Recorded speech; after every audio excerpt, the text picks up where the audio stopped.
Bienvenue sur la chaîne Aletheia, où la vérité et la profondeur de l'esprit humain se rencontrent. Aujourd'hui, nous plongeons dans un sujet fascinant. Quand la bonté cache sa noirceur, l'obscurité cachée de la bonté. Nous allons explorer comment cette vertu apparemment pure peut parfois dissimuler des intentions moins évidentes et parfois même dangereuses. À travers l'analyse des comportements humains, des motivations et des mécanismes psychologiques sous-jacents, nous chercherons à comprendre ce qui se cache derrière l'acte de bonté. Restez avec nous pour découvrir cette facette inattendue de la nature humaine. L'hypocrisie sous couverture de bonté. L'apparence de la bonté peut être un masque parfait. Au premier regard, elle semble pure et désintéressée. Nous avons tous rencontré ces individus qui brillent de gentillesse, offrant des sourires éclatants, des mots réconfortants et des gestes de soutien. Ils se donnent aux autres sans demander de retour. Et pourtant, il y a quelque chose de plus subtil qui se cache derrière cette façade, une dynamique cachée dans la profondeur de leur action. Nous sommes nombreux à avoir observé ou même à avoir expérimenté cette forme de bonté. Ces gestes qui semblent pleins de noblesse peuvent parfois masquer des attentes implicites. Derrière un sourire aimable, derrière une attention portée à autrui, existe souvent un désir plus secret, celui d'obtenir quelque chose en retour. Peut-être n'est-ce pas un bien matériel, mais une forme de validation émotionnelle ou une reconnaissance silencieuse. Une gentillesse qui, en apparence, ne demande rien, mais qui, en réalité, attend tout. Et si, parfois, ces gestes de bonté étaient en réalité une quête de pouvoir ou un moyen de contrôle? Ce n'est pas l'apparence d'une action qui détermine sa pureté, mais l'intention qui se cache derrière. Le véritable défi, lorsqu'il s'agit de bonté, est de comprendre la motivation qui en sous-tend l'acte. Car la bonté, bien que valorisée, peut aussi être un moyen de manipulation subtile. L'illusion de générosité peut être si parfaite que même ceux qui en bénéficient n'en perçoivent pas les contours cachés. Mais lorsque nous réfléchissons à nos propres actions, que découvrons-nous sur nos motivations profondes? Pensez à la dernière fois où vous avez agi par bonté pour quelqu'un. Était-ce pour leur bien-être sincère? Ou bien, d'une manière plus inconsciente, attendiez-vous quelque chose en retour? Peut-être pas une récompense tangible, mais simplement une reconnaissance de votre bonté. Peut-être cette personne ne vous a-t-elle jamais remercié, mais avez-vous ressenti, ne serait-ce qu'un petit instant, une frustration, une gêne qui vous a fait douter de la pureté de votre geste? Ce paradoxe de la bonté est ce qui rend l'analyse des motivations humaines si complexe. Nous voulons être généreux, mais souvent cette générosité n'est qu'un reflet de nos propres besoins non exprimés. Nous donnons, et dans cette action de donner, nous attendons quelque chose, même si cela n'est pas dit. La recherche de reconnaissance ou de validation personnelle peut se cacher derrière une apparence de bonté désintéressée. Parfois, ce cycle nous échappe, et nous pensons vraiment être altruistes, sans voir les chaînes invisibles qui nous lient. Pourquoi ressentons-nous souvent le besoin de donner aux autres si ce n'est pas par pur altruisme? Qu'est-ce qui se cache dans nos motivations profondes? Il ne s'agit pas de rejeter la bonté ou la générosité, mais d'en explorer la véritable nature. Si chaque acte est teinté d'une attente, même inconsciente, comment pouvons-nous vraiment discerner ce qui est pur et ce qui est conditionné? La véritable bonté, celle qui transcende les attentes et les besoins personnels, existe-t-elle réellement, ou sommes-nous tous influencés, dans une mesure ou une autre, par des désirs cachés? Ces questions n'ont pas de réponse facile, mais elles ouvrent un champ de réflexion profond sur nos interactions et sur la manière dont nous percevons la pureté des intentions humaines. La bonté comme arme de manipulation. L'histoire de la bonté manipulatrice commence souvent par un individu charismatique, un leader captivant, dont l'apparence de bienveillance cache une intention bien plus sombre. Imaginez un personnage qui semble incarner la bonté. Un sourire sincère, des paroles rassurantes, des gestes pleins d'attention. Ce leader, à la tête d'une organisation, d'une cause ou même d'un pays, se présente comme l'ami des masses, celui qui défend la justice, la vérité et l'égalité. Chaque décision qu'il prend semble être guidée par un souci de bien-être pour tous. Mais la réalité derrière cette façade de bonté est bien plus complexe. Ce leader maîtrise l'art de manipuler les perceptions.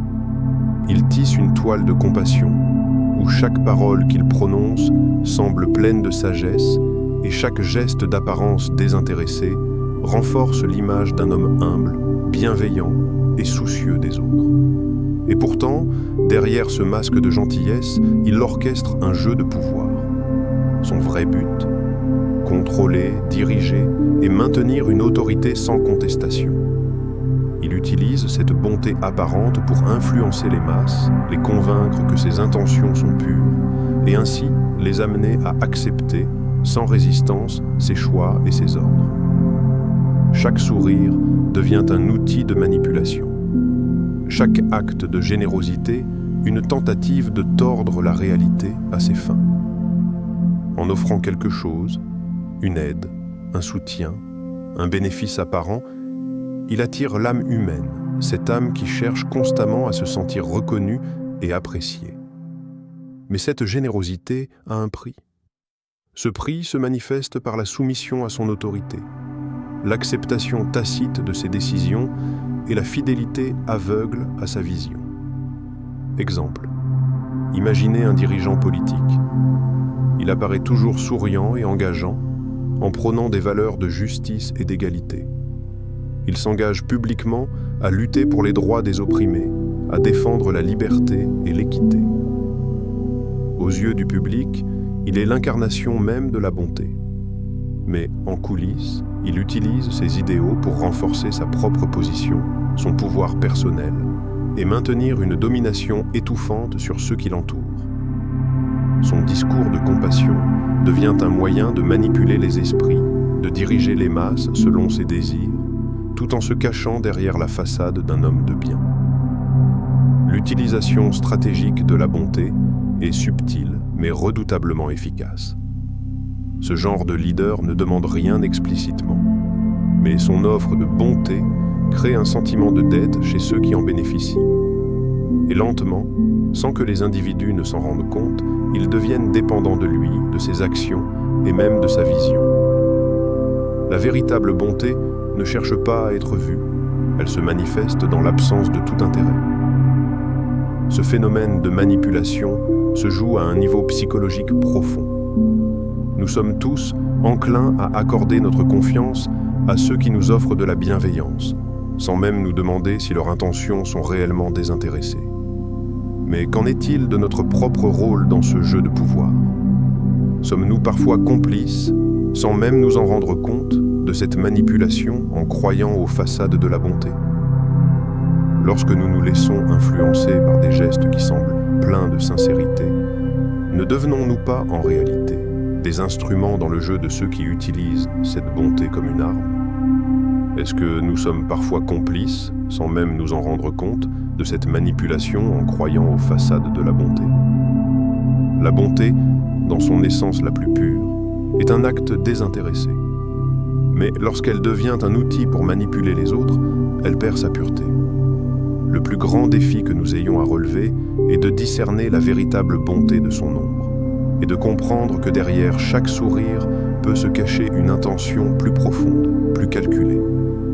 Nous devons être vigilants et conscients des forces psychologiques qui nous poussent à suivre aveuglément ceux qui semblent bienveillants. Et surtout, nous devons apprendre à poser les bonnes questions pour ne pas tomber dans le piège de la manipulation subtile. La perception sociale de la bonté. Dans nos sociétés modernes, la bonté est érigée en vertu suprême.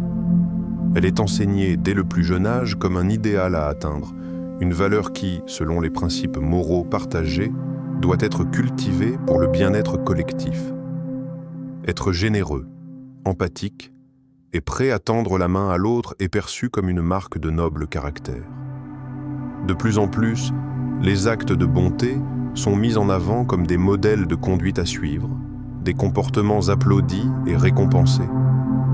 Pourtant, Ce que l'on oublie souvent, c'est que derrière cette valorisation se cache une réalité bien plus complexe. La question de la motivation. La bonté n'est pas seulement un acte de partage désintéressé, c'est aussi un moyen pour l'individu de renforcer sa position sociale. Lorsque quelqu'un fait preuve de générosité ou d'empathie, cette personne est souvent saluée, reconnue et honorée publiquement. Mais cette reconnaissance s'accompagne-t-elle réellement d'une pure intention ? Est-ce que cet élan de bonté ne cache pas aussi un désir profond d'être vu, reconnu et même apprécié pour ses actes ? Dans cette dynamique sociale, la bonté devient un bien précieux, presque une monnaie d'échange. Ceux qui pratiquent la générosité peuvent se voir offrir des avantages sociaux, une reconnaissance de leur statut moral et même un pouvoir caché. Une gentillesse qui semble désintéressée devient alors un moyen d'obtenir des ressources, non matérielles, mais symboliques. Par exemple, un don public à une cause peut apporter plus qu'une simple satisfaction personnelle. Il confère une position élevée dans la hiérarchie sociale. Un acte de bonté est une monnaie qui peut acheter bien plus que de l'amour. Ce phénomène nous montre que la bonté, en tant qu'outil social, est en fait une forme de capital. Un capital qui peut être utilisé pour façonner l'opinion publique, influencer des décisions ou simplement cultiver une image favorable. Dans un monde où l'apparence compte autant que la réalité, la bonté devient parfois une façade qui cache des intentions moins pures. Et c'est là que réside la question sociologique fondamentale. Lorsque la bonté est utilisée comme moyen d'obtenir de la reconnaissance ou du pouvoir, devient-elle réellement un acte désintéressé ou ne se transforme-t-elle pas en une stratégie manipulatrice ? Dans une époque où les réseaux sociaux amplifient cette dynamique, il est encore plus évident que l'apparence de la bonté prime parfois sur sa véritable essence. Un post sur une cause humanitaire, un acte de charité photographié et partagé peuvent transformer un geste d'empathie en un produit social. Les gens agissent-ils par pure volonté de contribuer, ou est-ce pour afficher cette contribution à un public plus large ? Combien d'individus ont-ils agi par bonté simplement pour être vus sous une lumière favorable, pour récolter des likes, des partages, des compliments ?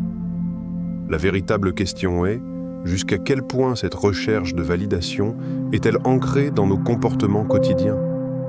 Le bon comportement social n'est-il parfois qu'une façade pour s'adapter et être accepté, même si cette bonté cache des intentions moins pures ?